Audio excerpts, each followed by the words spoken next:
Good evening friends. स्वागत है आपका हमारे यूट्यूब चैनल जीएस कैप्सूल में। आई होप आप सभी लोग अच्छे होंगे और आपकी तैयारी अच्छी चल रही होगी। फ्रेंड्स, आप सभी को पता है हम अपने इस चैनल के माध्यम से regular exam updates, current affairs और स्टडी मटेरियल आपको प्रोवाइड कराते रहते हैं। तो अगर आप चैनल पर नए हैं तो प्लीज़ रेगुलर अपडेट्स के लिए सब्सक्राइब कर लीजिएगा। अभी हम चक्षु पब्लिकेशन की जो बुक है UP triple S C junior assistant के लिए उसका प्रैक्टिस सेट डिस्कस कर रहे हैं। आज हम 20वां प्रैक्टिस सेट डिस्कस करेंगे। ये इसका लास्ट प्रैक्टिस सेट है, यानी आज हमारी बुक ये खत्म हो जाएगी। इसके बाद दो बुक्स और मैं लाया हूँ। एक प्रयाग पब्लिकेशन की बुक है, ठीक है, इसमें भी अच्छे क्वेश्चन है। ये आपके 10 प्रैक्टिस सेट इसमें है। इसके अलावा यूथ कंपटीशन टाइम्स की बुक है जिसमें 15 प्रैक्टिस सेट है। तो अभी 25 प्रैक्टिस सेट और करेंगे। और घटना चक्र वाली जो टोहो सीरीज आई है वो अभी मेरे यहाँ बुक अवेलेबल नहीं है। मैंने बोला है अगर आ जाएगी तो उसमें भी जो प्रैक्टिस सेट है वो भी मैं आपको करा दूंगा। एग्जाम जब तक आपका होगा आपके पास काफी कलेक्शन क्वेश्चन का हो जाएगा। तो चलिए शुरू करते हैं। पहला सेक्शन हिंदी परिज्ञान और लेखन योग्यता का है। शिक्षा आज दुविधा के अजब दोराहे पर खड़ी है। एक रास्ता चकाचौंध का है, मृग तृष्णा शिक्षार्थी को लोभ लालच देकर अपनी तरफ दौड़ाते रहने को विवश करने को उतारू खड़ी है। बाजार के इन ललचाने वाले रास्तों पर आकर्षण है, चकाचौंध है और सम्मोहित कर देने वाले सपने हैं। दूसरी तरफ शिक्षा का साधना मार्ग है जो शांति दे सकता है, संतोष दे सकता है और हमारे आत्मत्व को आत्मतत्व को प्रबल करता हुआ विमल विवेक दे सकता है। निश्चित ही वह मार्ग श्रेयस्कर है, मगर अपनी ओर आकर्षित करने वाले बाजार का मार्ग प्रेयस्कर है। यह दोराहे पर खड़ा शिक्षार्थी बाजार को चुन लेता है। लाखों करोड़ों लोग आज इसी रास्ते के लालच में आ गए हैं और शिक्षा के भंवर जाल में फंस गए हैं। बाजार की खूबी यही है कि वह फंसने का एहसास किसी को नहीं होने देता और मनुष्य लगातार फंसता चला जाता है। किसी को यह महसूस नहीं होता कि वह दलदल में है, बल्कि महसूस वह होता है कि वह बाजार द्वारा दिए गए पैकेज के कारण सुखी है। अब यह अलग बात है कि सच्चा सुख क्या है और सुख का भ्रम क्या है। जरूरत विचार करने की है। सवाल यह है कि बाजार विचार करने का भी अवकाश देता है या नहीं। अब देखते हैं इससे संबंधित प्रश्न। लेखक ने शिक्षा के संदर्भ में किस बात को महत्व दिया है? तो यहाँ पर इसने देखिए विवेक को महत्व दिया है, क्योंकि आपने देखा होगा एक बार एक साधना मार्ग है और एक बाजार वाला मार्ग है जो आपको मार्केट बेस्ड एक तरह से टेंडेंसी अपनाता है, लेकिन उन्होंने कहा है कि अपने विवेक के आधार पर हमें साधना मार्ग को चुनना चाहिए। तो आपका ऑप्शन बी यहाँ पर ठीक होगा।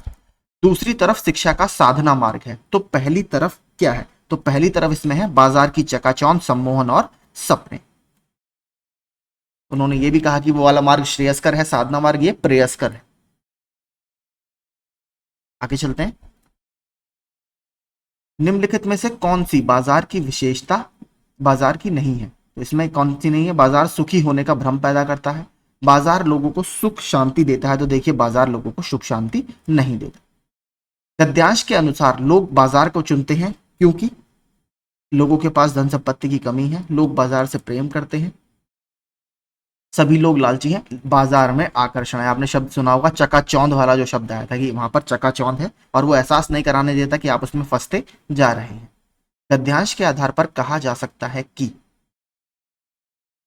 लोग सांसारिक जीवन जीना पसंद करते हैं, लोग दूसरों को या ठगने में आनंदित होते हैं, भौतिकवादी सोच हावी नहीं हो रही है, भौतिकवादी सोच हावी हो रही है। बिल्कुल ठीक है। गाता प्राणों का तार तार अनुराग भरा उन्माद राग, पंक्ति में कौन सा अलंकार है? तो देखिए इसमें पुनरुक्ति प्रकाश अलंकार है, ठीक है।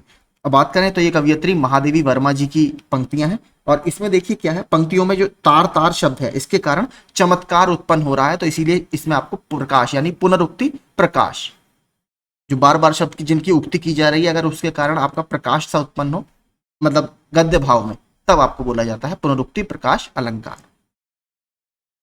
विभिन्न कार्य क्षेत्रों से जुड़ी प्रयुक्तियों में से विद्यार्थियों को परिचित कराया जाना चाहिए। इस कथन में प्रयुक्ति से क्या तात्पर्य है? तो यहां पर प्रयुक्ति से तात्पर्य है विशिष्ट भाषा का प्रयोग, ठीक है। ये भी प्रश्न अच्छा है, हो सकता है आपसे अर्थ के रूप में ही पूछ ले।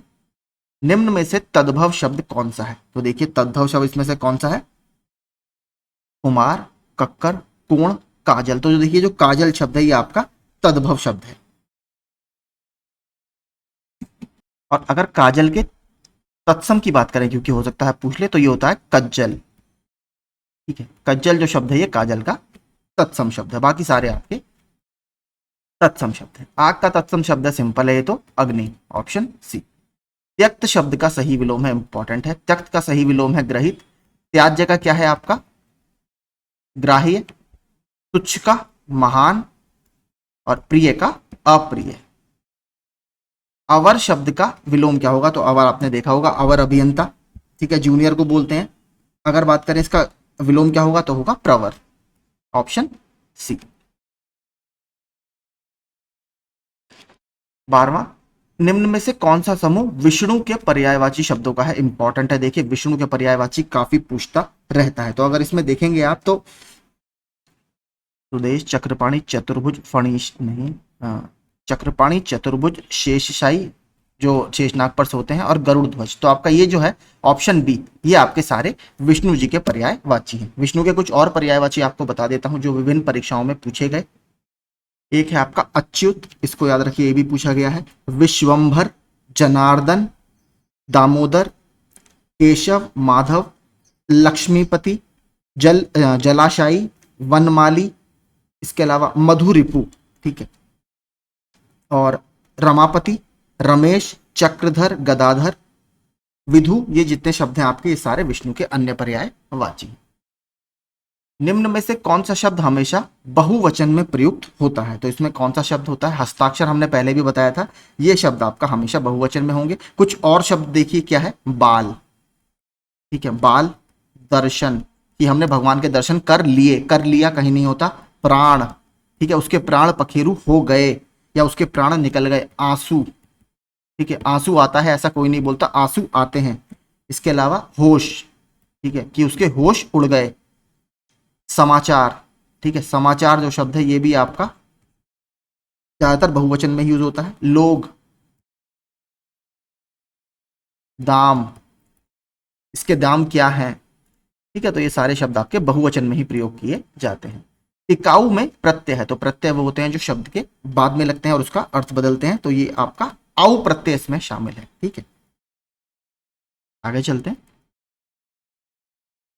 इस शब्द में कोई भी उपसर्ग नहीं है। उपसर्ग वो होते हैं जो शब्द से पहले लगते हैं। तो इसमें अगर आप देखेंगे 15th में, तो जो स्वार्थ शब्द है, ठीक है, स्वार्थ शब्द में आपका कोई भी उपसर्ग नहीं है। अप्रत्याशित, असुरक्षित, स्वागत, इन सभी में आपका प्रत्यय लगा है। कौन सा? आपका सु, सु प्लस आगत, स्वागत, ठीक है। अप्रत्याशित, अ प्लस प्रत्याशित, अप्रत्याशित। सुरक्षित से पहले अ उपसर्ग लगा है तो असुरक्षित। बाकी सब में आपका उपसर्ग लगा है।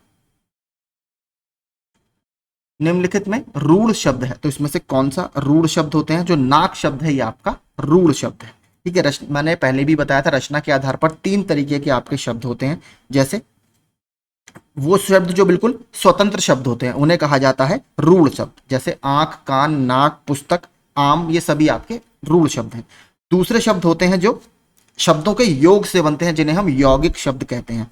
जैसे विद्यालय, विद्यार्थी, फल वाला, गाड़ीवान, ये जितने शब्द हैं ये यौगिक शब्द हैं। और एक होता है जो शब्द 2 से अधिक खंडों के मेल से बनता है उसे, और अपना सामान्य अर्थ छोड़कर कोई विशेष अर्थ देता है, इन्हें बोला जाता है योग रूढ़ शब्द। जैसे दिगंबर, त्रिभुज, नीरज, ठीक है। तो ये 3 शब्द आपके रचना के 3 तरीके के शब्द रचना के आधार पर होते हैं, तीनों को याद रखिएगा। निम्न में से अंतस्थ व्यंजन कौन सा है? तो इसमें से अंतस्थ व्यंजन कौन सा है? तो अंतस्थ व्यंजन आपके 4 होते हैं। कौन कौन से? या, रा, ला, वा, ठीक है। तो इसमें कौन सा दिख रहा है आपको? या जो है ये। इसके अलावा ऊष्म व्यंजन पूछ लेता है, श, श षटकोण वाला, सा और हा, ठीक है। ये आपके ऊष्म व्यंजन कहलाते हैं क्योंकि इनके बोलते हुए मुख से गर्म हवा निकलती है। आगे चलते हैं। निम्न में से दीर्घ स्वर कौन सा है? तो इसमें से देखिए, अगर हम बात करें स्वरों की, तो 3 तरीके से आपके स्वर को क्लासिफाई या बांटा जाता है। एक होता है ह्रस्व स्वर, एक होता है दीर्घ स्वर, एक होता है प्लुत स्वर। तो देखिए, ह्रस्व स्वर वो होता है जिनके उच्चारण में कम समय लगता है, जैसे छोटा, छोटी, छोटा ऊ और री से ऋषि। दीर्घ स्वर वो होते हैं इसका ठीक अपोजिट, जिसके उच्चारण में हमें ज्यादा समय लगता है, जैसे बड़ा आ, बड़ी ई और बड़ा ऊ। अब इसमें आप देखेंगे तो ये जो बड़ा आ है ये आपका आता है दीर्घ स्वर में। ऑप्शन ए आपका यहाँ पर ठीक होगा। अब देखिए जो बाकी जैसे ए, आई, ओ है, इसकी अगर बात करें तो ये आते हैं प्लुत स्वर। तो देखिए वो होते हैं जिन स्वरों के उच्चारण में दीर्घ स्वर से अधिक समय लगता है, तो उसमें आपका प्लुत स्वर होता है, जैसे ओम। अब बात करें ए और ये आपके हैं संयुक्त स्वर। ठीक है, ये संयुक्त स्वर की कैटेगरी में आते हैं। ए ऐ ओ औ, ये जो चार है ये आपके संयुक्त स्वर की कैटेगरी में आते हैं। ओम जो है, ठीक है, ये ओम आया हुआ है, ओम, इसको बोला जाता है आपका प्लुत स्वर। दोबारा लिख देता हूं, माफ कीजिए।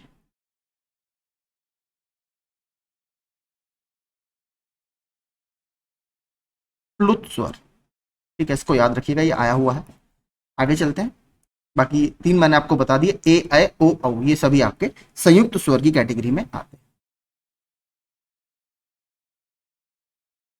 निम्नलिखित में से किस शब्द में तद्धित प्रत्यय का प्रयोग हुआ है? तो इसमें से, इसमें वार्षिक जो शब्द है इसमें आपका तद्धित प्रत्यय का प्रयोग हुआ है। देखिए, संज्ञा, सर्वनाम और विशेषण के अंत में लगने वाले प्रत्यय को कहा जाता है तद्धित प्रत्यय। ठीक है, जैसे लघु प्लस ता, लघुता, बड़ा प्लस आई, बढ़ाई, सुंदर प्लस ता, सुंदर आपका क्या है, विशेषण है कि वह लड़की बहुत सुंदर है।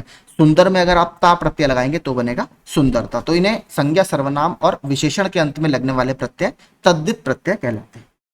संयोग में किस उपसर्ग का प्रयोग हुआ है? तो संयोग में आपका सम उपसर्ग का प्रयोग हुआ है, ऑप्शन ए। कार्यालय आदेश में अधिकारी का हस्ताक्षर किस स्थान पर आएगा? तो कार्यालय आदेश में अधिकारी का हस्ताक्षर आपके नीचे की तरफ राइट हैंड में आता है, यानी नीचे दाहिनी ओर। आंख खुलना मुहावरे का सही अर्थ क्या है? तो आंख खुलने का मुहावरे का सही अर्थ होता है ज्ञान होना, यानी किसी चीज के बारे में पता चल जाना कि मेरी आंखें खुल गई। निम्नलिखित में से शुद्ध वाक्य का चयन कीजिए। बाल पक जाने से कोई अनुभवी नहीं हो जाता, बाल पक जाने से लोग अनुभवी हो जाता है, बाल पक जाने से ही अनुभवी होता है, बाल पक जाने से लोगों का अनुभव बढ़ते हैं। तो देखिए, तीन पढ़ के ही आपको गलत लग रहे होंगे, पहला वाला बिल्कुल ठीक है, माफ कीजिए।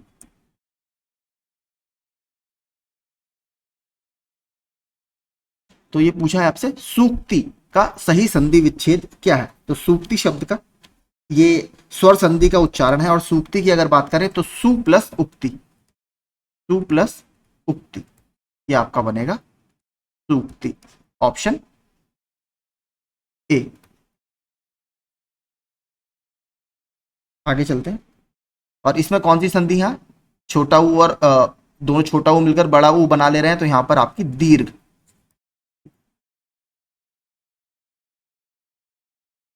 आगे चलते हैं। कक्षा में सभी लड़के गुरुजी को मन से श्रद्धा करते हैं, कोई त्रुटि नहीं। तो इसमें किसमें देखिए त्रुटि है? देखिए, इसमें श्रद्धा करते नहीं, श्रद्धा रखते हैं आएगा। ठीक है, ऑप्शन सी जो है यहां पर आपका गलत है।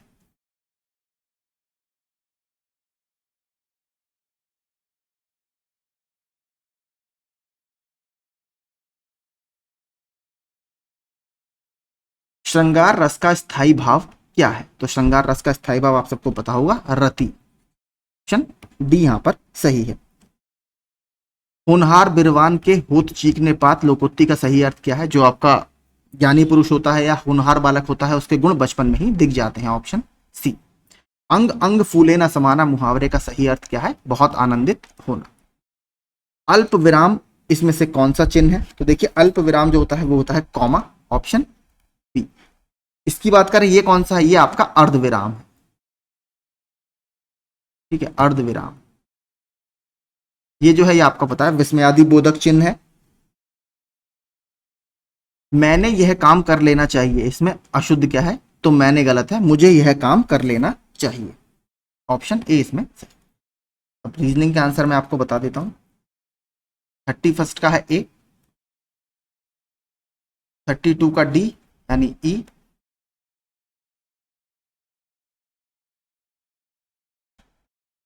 33 का है सी,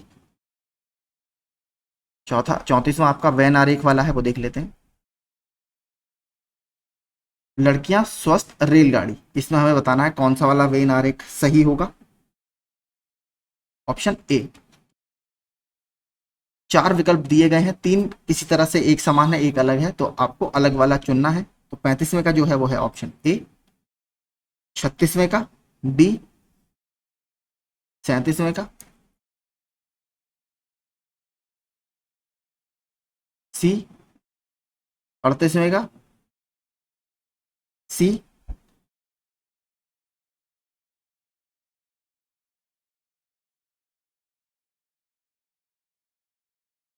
39वां, ए, 40वां प्रश्न आप आराम से देख लीजिए।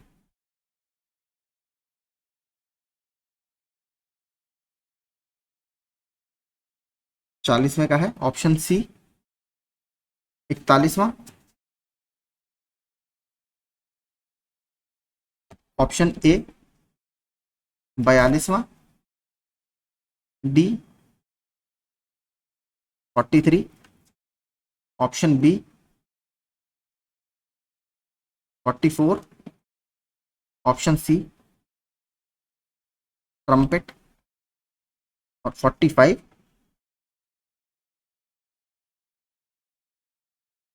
Option C Q D D. तो यही हमारे सारे रीजनिंग के प्रश्न थे। किसी में डाउट हो कमेंट कर दीजिएगा।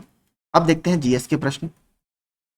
रिजर्व बैंक ऑफ इंडिया कब राज्य स्वामित्व का संस्थान बना? तो देखिए, सबसे पहले रिजर्व बैंक ऑफ इंडिया की स्थापना आरबीआई एक्ट 1934 के तहत, एक्ट 1934 का है, इसकी जो स्थापना हुई है 1 अप्रैल 1935 को की गई है। ठीक है, एक्ट भी याद रखिएगा, इंपॉर्टेंट है, पूछता रहता है।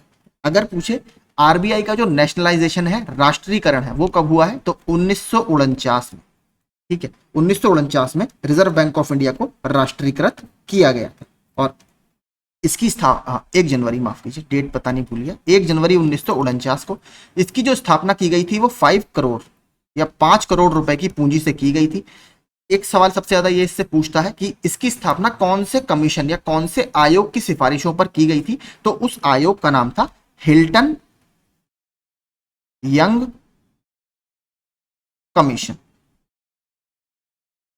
हिल्टन यंग कमीशन या हिल्टन यंग आयोग की सिफारिशों पर इसकी स्थापना की गई थी। सबसे पहले गवर्नर कौन थे? Sir Osborne Smith. Sir Osborne Smith सबसे पहले आरबीआई के गवर्नर थे जब ये बना था। और वर्तमान में गवर्नर कौन? सबसे पहले भारतीय गवर्नर इसके कौन है?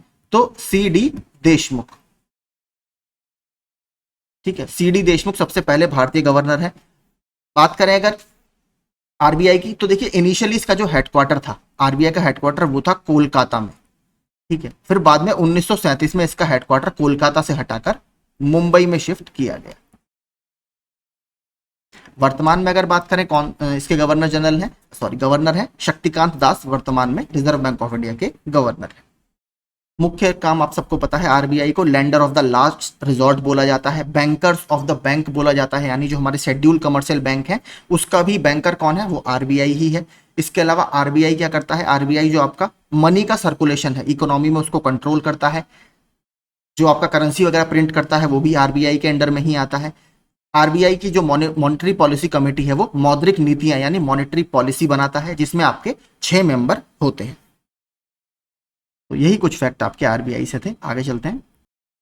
बिजली के करंट को किसमें अभिव्यक्त किया जाता है? तो अगर एसआई प्रणाली की बात करें यानी सिस्टम इंटरनेशनल या अंतरराष्ट्रीय प्रणाली की, तो उसमें एम्पियर जो है आपका करंट का मात्रक है। वोल्ट आपका किसका है? इलेक्ट्रिक पोटेंशियल या वैद्युत विभव का मात्रक है। वॉट क्या है? वॉट को बोला जाता है जूल पर सेकंड, यानी कार्य करने की दर। और कार्य करने की दर क्या कहलाती है? पावर। शक्ति अथवा सामर्थ्य का जो मात्रक है वो वॉट है। बात करें कूलाम की, तो कूलाम आपका जो इलेक्ट्रिक चार्ज होता है या आवेश जिसको हम बोलते हैं, तो इलेक्ट्रिक चार्ज या आवेश की जो यूनिट है वो है कूलाम। आगे चलते हैं। जब किसी दंड चुंबक के 2 टुकड़े किए जाते हैं तब प्राप्त होता है। तो देखिए, अगर आप किसी मैग्नेट के 2 टुकड़े कर देंगे, या अगर कोई रॉड है मैग्नेट की उसके 2 टुकड़े कर देंगे, तो आपके दोनों जो टुकड़े हैं वो इंडिपेंडेंट मैग्नेट की तरह कार्य करेंगे, यानी आपको 2 चुंबक प्राप्त हो जाएंगे। तो आपके 2 छोटे पूर्ण चुंबक आपको मिलेंगे।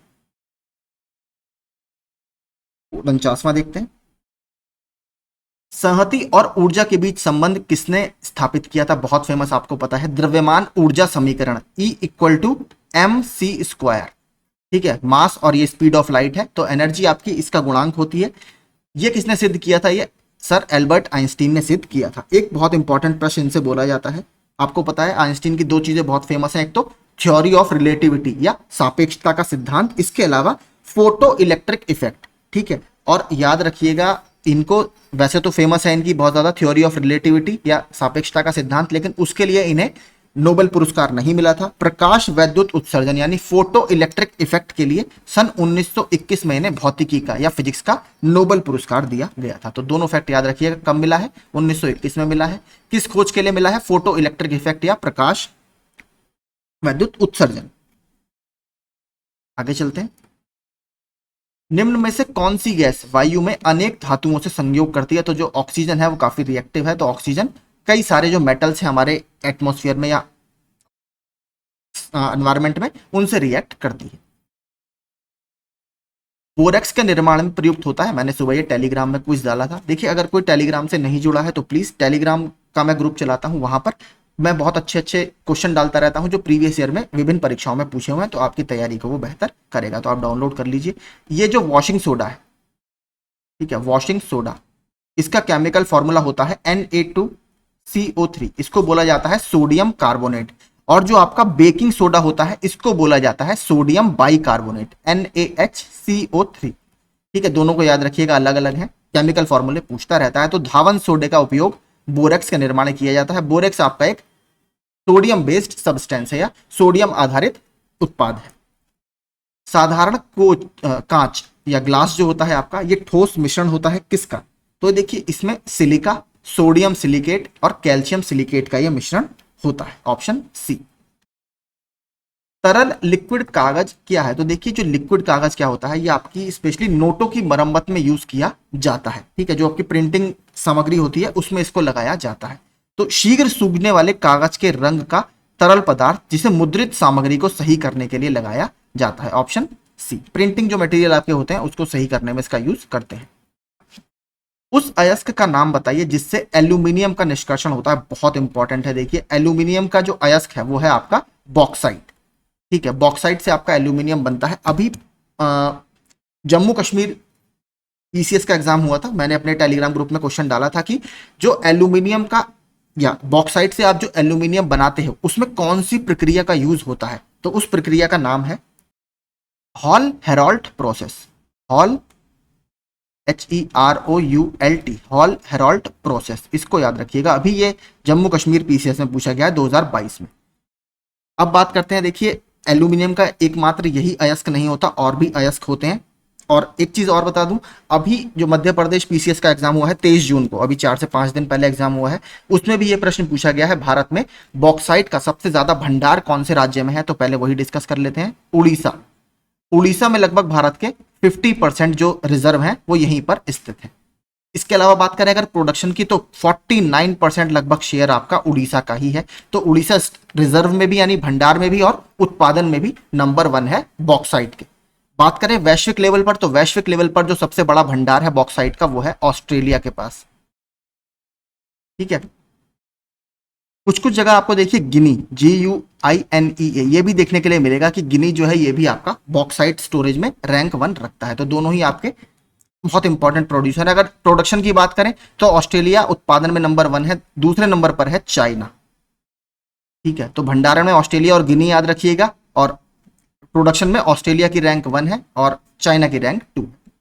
बात करें अगर एल्यूमिनियम के कुछ और अयस्क की, तो वो देखिए पूछता रहता है, इसलिए मैं आपको बता देता हूं।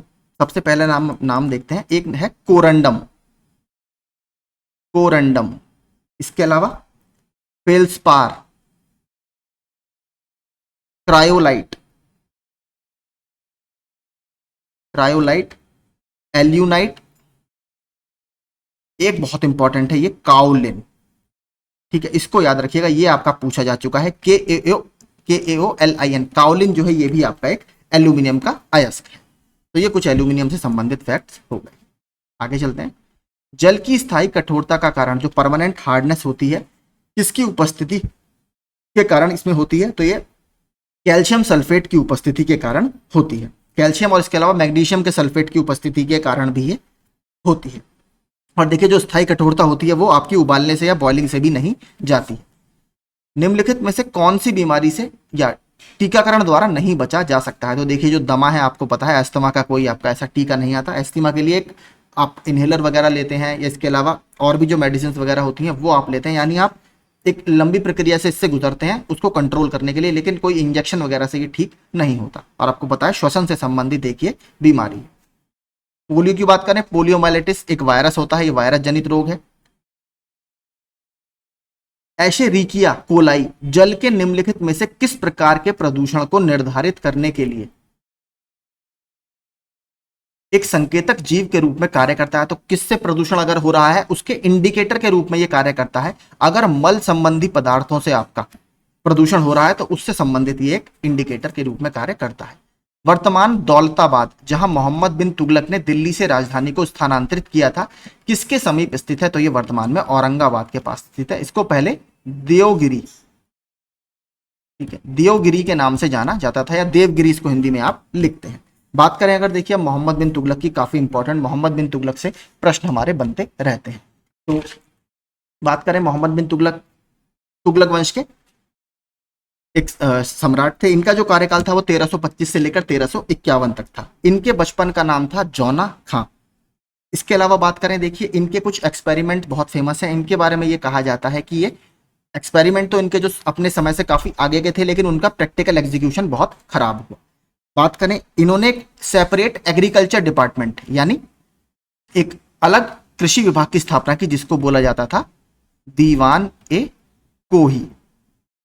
ठीक है, तो दीवाने कोही आपका अगर पूछे क्या है तो डिपार्टमेंट ऑफ एग्रीकल्चर है। इसके अलावा देखिए इनके कुछ एक्सपेरिमेंट बहुत फेमस है, वो मैं बता देता हूं। सबसे पहला एक्सपेरिमेंट इनका क्या था?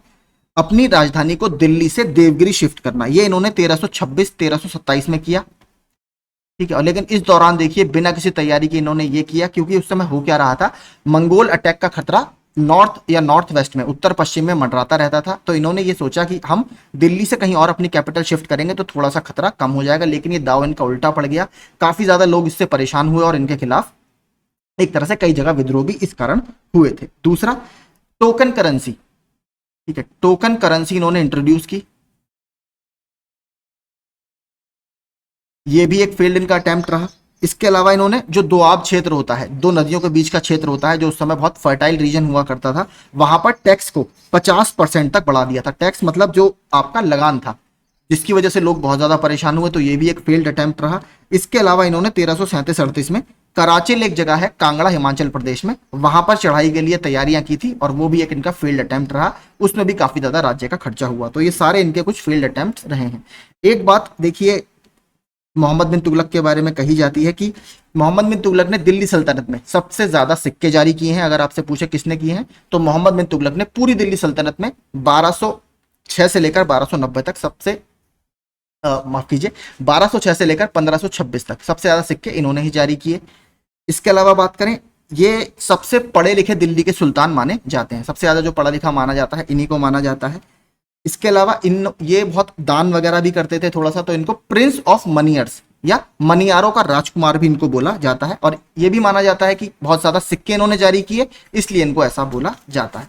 इनके बारे में देखिए एक बहुत इंपॉर्टेंट जो है प्रश्न बनता है वो ये बनता है कि जो विजयनगर साम्राज्य और बहामानी किंगडम की स्थापना हुई है वो कौन से राजा के टाइम में हुई है? तो देखिए वो इन्हीं के टाइम में हुई है, जब इनका कार्यकाल था 1336 में विजयनगर साम्राज्य की स्थापना की हरिहर और बुक्का ने, और 1347 में बहामानी किंगडम की स्थापना की अलाउद्दीन बहामन शाह, या जिसको हसन गंगू के नाम से भी आप जानते हैं। तो ये अगर पूछे आपसे विजयनगर साम्राज्य और बहामानी किंगडम की स्थापना किसके शासनकाल में हुई है तो इनके शासनकाल में हुई है। इसके अलावा तुगलकाबाद जो दिल्ली के पास एक आपने देखा होगा किला है तुगलकाबाद, वो गियासुद्दीन तुगलक ने बनाना स्टार्ट किया था, लेकिन उसको पूरा इन्होंने ही किया था और इन्होंने उसका नाम रखा था जहां पन्हा।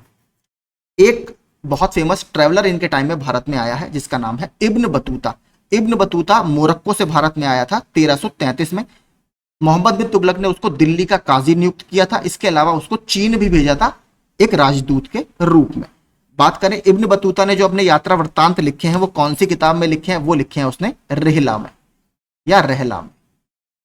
ठीक है, RIHLA या REHLA दोनों ही में आपको अलग अलग किताब में दिखेगा।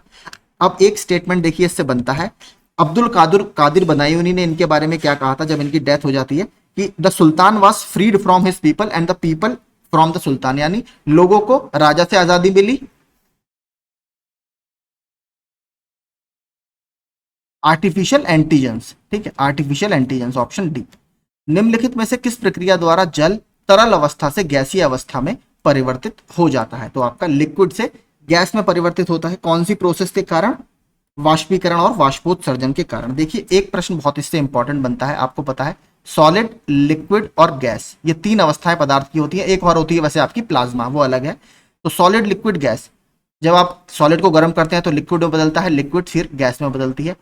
इसको बोला जाता है सॉलिड से लिक्विड में बदलना आपका एक चेंज है, और दूसरा लिक्विड से गैस में बदलना, ये भी एक चेंज है। लेकिन अगर कोई सॉलिड से सीधे गैस में बदल जाए, जैसे सबसे अच्छा एग्जांपल है कपूर, जब आप कपूर को जलाते हैं तो वो लिक्विड नहीं बनता, सीधे गैस में बदल जाता है, इसको बोला जाता है ऊर्ध्वपातन या इंग्लिश में सब्लिमेशन। तो सॉलिड का सीधे गैस में बदल जाना सब्लिमेशन कहलाता है, और गैस का सीधे सॉलिड में, इसका उल्टा, उसे बोलते हैं एब्लीमेशन। ठीक है, एब्लीमेशन। तो ये भी आप याद रखिएगा, ये भी इंपॉर्टेंट है। निम्नलिखित में से किस अभिलेख या शिलालेख में सती प्रथा का प्राचीनतम संदर्भ मिलता है? तो देखिए मध्य प्रदेश में एक जिला है सागर जिला।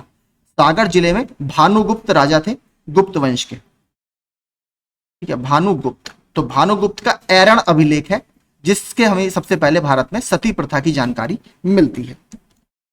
देखिए इसके अलावा गुप्त राजाओं से संबंधित दो और बहुत इंपॉर्टेंट अभिलेख हैं। वो है आपका एक तो प्रयाग प्रशस्ति, ये तो सबको पता ही होगा। प्रयाग प्रशस्ति या जो इलाहाबाद पिलर इंस्क्रिप्शन है वो किसने लिखी है?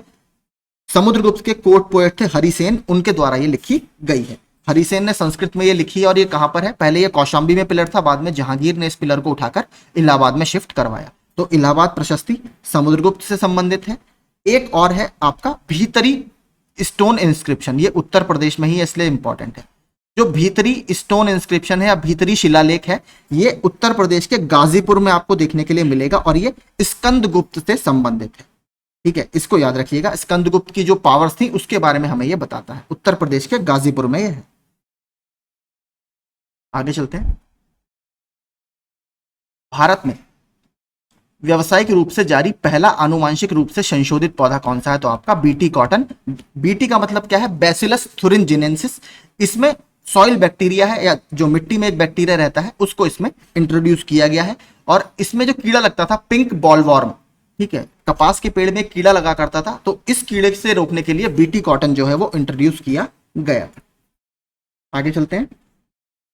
हरित क्रांति आंदोलन कब से कब तक चला? तो हरित क्रांति 1965-66 से स्टार्ट होकर भारत में लगभग 1978 तक चला है।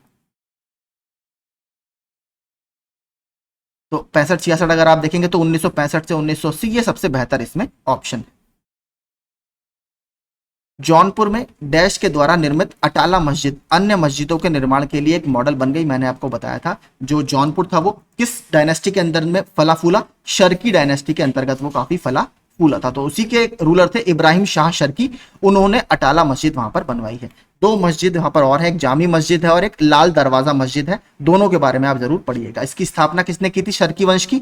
1394 में मलिक सरवार ने शर्की वंश की स्थापना की थी। कैपिटल थी इनकी जौनपुर।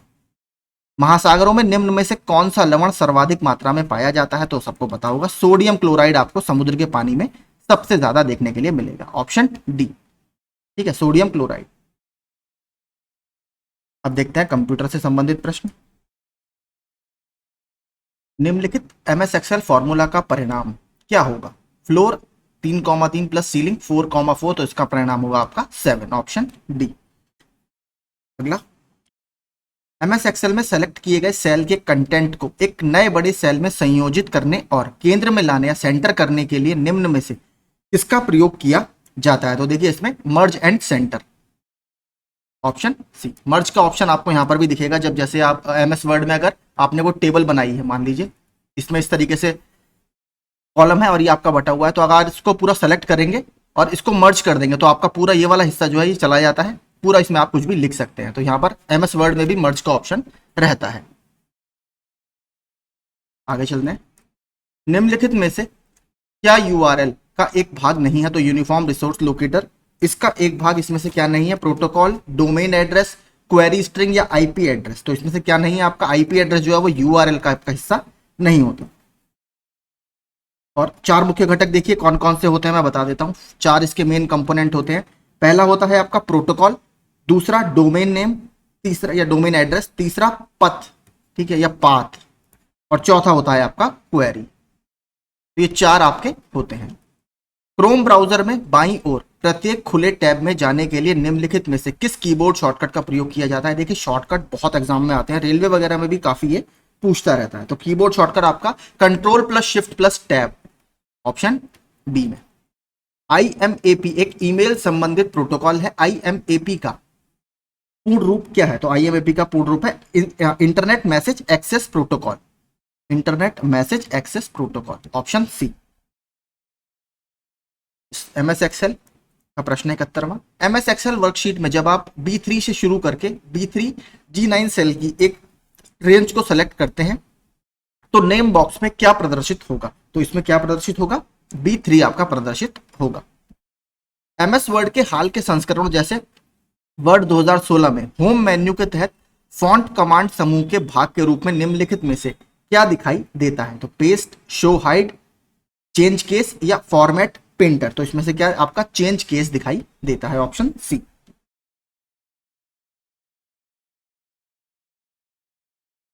MS वर्ड में निम्नलिखित में से कौन सा व्यू ऑप्शन दिखाता है कि आपका डॉक्यूमेंट वेब पेज के रूप में कैसा दिखाई देगा?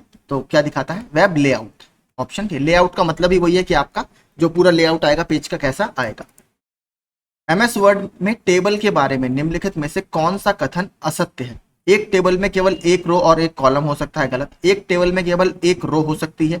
एक टेबल में अभाज्य संख्या में कॉलम नहीं हो सकते। एक टेबल में केवल एक कॉलम हो सकता है। तो ऑप्शन सी जो है अभाज्य संख्या में, ये वाला आपका यहां पर असत्य है।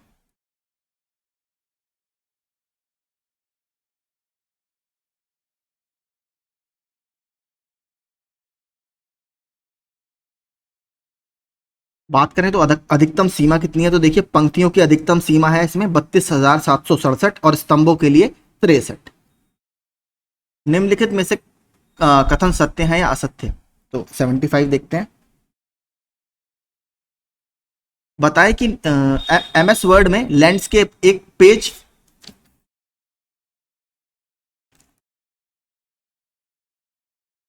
विकल्प है। MS वर्ड में पोर्ट्रेट एक मान्य पेज मार्जिन विकल्प है। तो 75 का क्या होगा? ऑप्शन जो बी है आपका, पहला असत्य है, दूसरा असत्य है। तो दोनों इसमें आपके गलत है। वर्कशीट का निम्नलिखित में से कौन सा घटक चयनित सेल का पता प्रदर्शित करता है या एड्रेस बताता है? तो चयनित सेल का पता आपको नेम बॉक्स बताएगा, ऑप्शन सी। 77 निम्नलिखित MS एक्सेल फॉर्मूला का परिणाम क्या होगा? 8/4/2 -2/2। तो इसका जो परिणाम होगा वो होगा -2, माफ कीजिए 2 - 2 मतलब 0। हाँ, ऑप्शन बी यहां पर आपका ठीक होगा। MS वर्ड में टेबल पंक्तियों रोज की कम से कम संख्या कितनी हो सकती है? तो MS वर्ड में कम से कम आपकी एक रोज हो सकती है।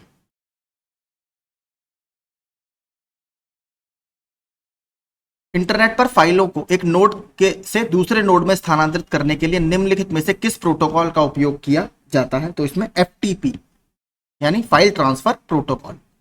80 जब आप एक एक्सेल सेल में कोई मान दर्ज करते हैं और एंटर कुंजी दबाते हैं तो डिफॉल्ट रूप से क्या होता है? तो इसमें बाय डिफॉल्ट क्या होगा अगर आपने कुछ चेंज नहीं किया है? तो इसमें देखिए जो कर्सर है या सिलेक्शन बॉक्स नीचे या लोअर सेल में चला जाएगा। जो इस तरीके से आपकी सेल्स बनी रहती हैं, नीचे वाली सेल में चला जाएगा। अब देखते हैं यूपी स्पेशल वाला सेक्शन। उत्तर प्रदेश राज्य से संबंधित जानकारी। उत्तर प्रदेश के निम्नलिखित में से किस शहर में भारतीय रेल कोच की निर्माण इकाई या मॉडर्न रेल कोच फैक्ट्री स्थित है? तो आपके रायबरेली में स्थित। आगे देखते हैं। और यहां पर जगह है लालगंज, वहां पर यह स्थित है। 2011 की जनगणना के अनुसार उत्तर प्रदेश में सर्वाधिक साक्षर जनपद कौन सा था? तो देखिए वैसे तो सबसे ज्यादा साक्षरता हमारे यहाँ गौतम बुद्ध नगर की है, उसके बाद सेकंड रैंक है कानपुर। तो गौतम बुद्ध नगर, कानपुर, औरैया, इटावा, ये ऑर्डर है। तो कानपुर यहाँ पर सही ऑप्शन होगा क्योंकि जीबी नगर आपको ऑप्शन में दिया नहीं।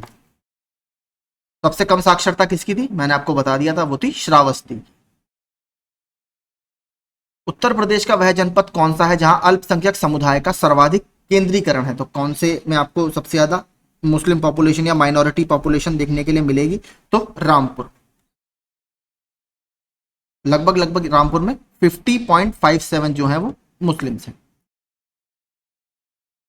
एक जिला एक उत्पाद योजना के तहत हस्त निर्मित कागज उत्पादन के लिए उत्तर प्रदेश में किस जिले को चुना गया है? तो हस्त निर्मित कागज उत्पादन के लिए जालौन जिले को चुना गया है। देखिए वैसे पेपर के लिए जो फेमस है वो सहारनपुर मुजफ्फरनगर फेमस है, लेकिन हस्त निर्मित या हैंडमेड पेपर के लिए जालौन को चुना गया है, तो इसको आप याद रखिएगा। और कब योजना शुरू हुई थी? ये आपकी 2018 में शुरू हुई थी, 24 जनवरी को, जिस दिन हम क्या मनाते हैं? उत्तर प्रदेश दिवस मनाते हैं। और ये भी पूछ लिया था एक बार, कौन से देश से प्रेरित है ये योजना? तो ये जापान से प्रेरित है स्कीम। किस जिले के भू राजस्व प्रशासन का प्रभारी मुख्य अधिकारी होता है? तो कौन होता है आपका? जो डिस्ट्रिक्ट कलेक्टर होता है वही आपका होता है जिला कलेक्टर। उत्तर प्रदेश में संपूर्णानंद संस्कृत विश्वविद्यालय कहां पर स्थित है? तो ये बनारस में स्थित है। और इसकी देखिए जो स्थापना हुई है बहुत पहले हुई थी, 1791 में। उस समय आपको पता होगा 1786 से लेकर 1793 तक कौन हमारे गवर्नर जनरल ऑफ बंगाल थे? वो थे लॉर्ड कॉर्नवालिस। ठीक है, तो उन्हीं के टाइम में ये हुई थी। आगे चलते हैं। भारत सरकार ने किस वर्ष में उत्तर प्रदेश की 10 नई आदिवासी जातियों को अनुसूचित जातियों के रूप में सूचीबद्ध किया था? ये बहुत इंपॉर्टेंट है। देखिए 2003 में अधिनियम आया था, ठीक है, एसटी अधिनियम या एसटी एक्ट 2003। उसके तहत हमने 10 नई जो शेड्यूल ट्राइब्स थी उसको यहाँ पर इंक्लूड किया है। अगर बात करें जनजातियों की तो थारू जनजाति है, वो उत्तर प्रदेश का सबसे बड़ा ट्राइबल ग्रुप है या जनजातीय समूह है। सोनभद्र जो है, यहां पर सबसे ज्यादा आपको एसटी या शेड्यूल ट्राइब्स देखने के लिए मिलेंगी। जो सबसे कम है यानी मिनिमम है वो हमें मिलेंगी बागपत। ठीक है, बागपत। बधाई कौन सी विधा है? अगर बात करें बधाई क्या है? बुंदेलखंड का लोक संगीत है, बुंदेलखंड का लोक नृत्य है, या ए और बी दोनों और उपयुक्त में से कोई नहीं? तो जो ऑप्शन ए है आपका, बुंदेलखंड का ये लोक संगीत है या फोक म्यूजिक है। स्पेशली जो जन्म वगैरह होता है और विवाह के टाइम पर या मांगलिक अवसरों पर ये शीतला माता की आराधना में किया जाता है। अगला देखते हैं। कनक भवन कहां पर है? कनक भवन आपका अयोध्या में है। कामतगिरी पर्वत चित्रकूट में है। कलिंजर का दुर्ग बांदा में स्थित है, जहां पर आपके शेरशाह सूरी की मृत्यु हुई थी। देवा शरीफ हाजी वारी शरीफ, यहाँ पर आपको पता है देवा शरीफ में मेला भी लगता है। ये बाराबंकी में स्थित है, बाराबंकी से 12 किलोमीटर की दूरी पर लगभग ये स्थित है। तो 89 में क्या अगर देखेंगे तो 89 का ऑप्शन होगा बी। निम्नलिखित में से किस स्थान पर उत्तर मध्य क्षेत्र सांस्कृतिक केंद्र कल्चरल सेंटर स्थित है? तो ये आपका प्रयागराज में स्थित है। निम्नलिखित में से किस दलहन फसल का क्षेत्रफल उत्तर प्रदेश में सर्वाधिक है? तो कौन सी जो दलहन फसल है वो हमारे यहाँ सबसे ज्यादा होती है? जो चना है इसका सबसे ज्यादा एरिया हमारे यहाँ आता है, लगभग 6% एरिया को कवर ये करता है। उत्तर प्रदेश देश का सबसे बड़ा उत्पादक है, तो इसमें अगर आप देखेंगे तो सबसे बड़ा किसका है? आम का। आम की अगर बात करें, आम का साइंटिफिक नेम क्या है? Mangifera indica.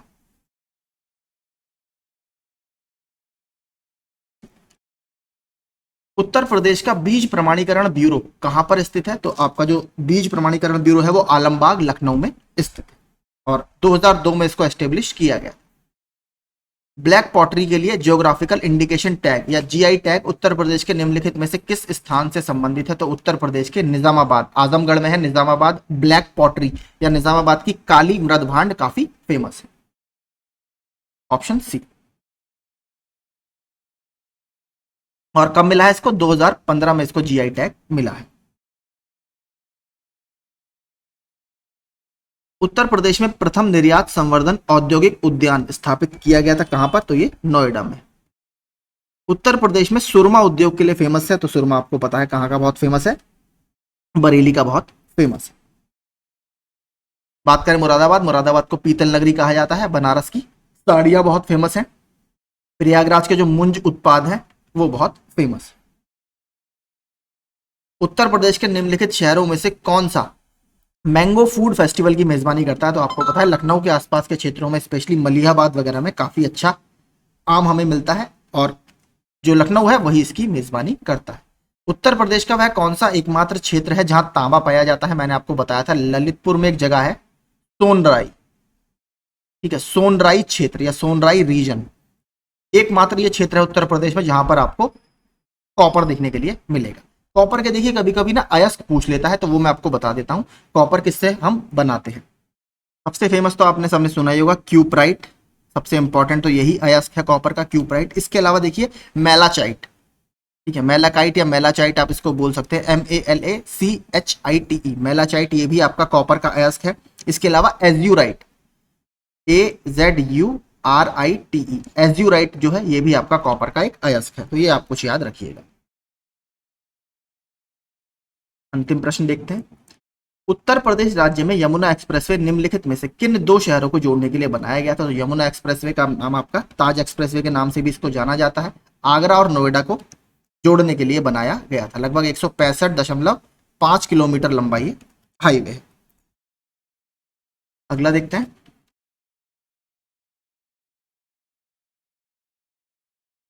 चौरासी गुंबद जालौन में आपको मिलेगा, चौरासी गुंबद। जामा मस्जिद ये मुरादाबाद में है। बौद्ध स्तूप कुशीनगर में मिलेगा, और कुशीनगर में स्थित बौद्ध स्तूप का नाम क्या है? रामभर स्तूप। और यहाँ पर महापरिनिर्वाण मंदिर भी उपस्थित है, क्योंकि भगवान बुद्ध को महापरिनिर्वाण कुशीनगर में ही प्राप्त हुआ था। कुशीनगर जो है वो मल्ल महाजनपद की राजधानी हुआ करता था। चित्रकूट में आपको क्या मिलेगा? कामदगिरी पर्वत। ये भी काफी पूछता रहता है, इसको भी याद रखिए। तो इसके हिसाब से अगर आप मिलाएंगे पहले का 84 का भी, ए का 4th, तो ऑप्शन सी आपका यहाँ पर सही हो। तो यही देखिए हमारे सारे प्रश्न थे। टोटल 20 प्रैक्टिस सेट हमने इसके आज खत्म कर लिए। अब कल से मैं आपको प्रयाग पब्लिकेशन की जो बुक है उसके 10 प्रैक्टिस सेट कराऊंगा। उसमें भी काफी अच्छे अलग तरीके के प्रश्न आपको देखने के लिए मिलेंगे, जो वो आपकी तैयारी को बेहतर करेंगे।